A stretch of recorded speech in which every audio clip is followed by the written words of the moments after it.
A man of God helps you depend on God, not on him. A man of greed wants you to depend on him so he can extract money from you. A lot of so-called prophets today charge people money for ministry. The more you pay, the more they pray. Today, many churches and prayer camps charge money for what they call consultation. If you give $50, you get a prayer. If you give $100, they will lay hands on you and anoint you. If you give $500, they'll fast for you. And if you give $1,000, they will prophesy and see a vision for you. Nonsense!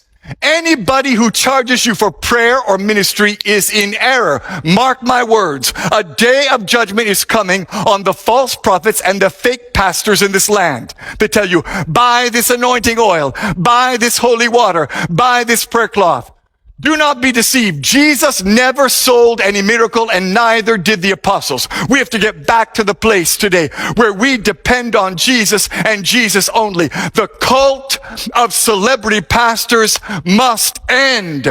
And here's the problem we make today. We think if a prophet speaks words that come to pass, well, then it means he's a true man of God. We think if a pastor performs miracles, signs, and wonders, that he must be operating in God's supernatural power.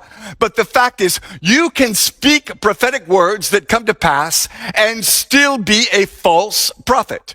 You can perform miracles, signs, and wonders and still not operate in God's power. Because this is so important, let me emphasize it and say it again. Deception is not just wrong words, it's also a wrong lifestyle. A false prophet may have the right words and even predict things correctly, but if he has a wrong life, he is a false prophet. There's a pastor in Tanzania who said, because I'm anointed, my feet cannot touch the ground while I'm preaching. He stood on top of his members while he preached. What is that? Nonsense. The pride in pastors today is making God angry. Pastors tell their members, bow down, kneel down, touch my feet. Stop it.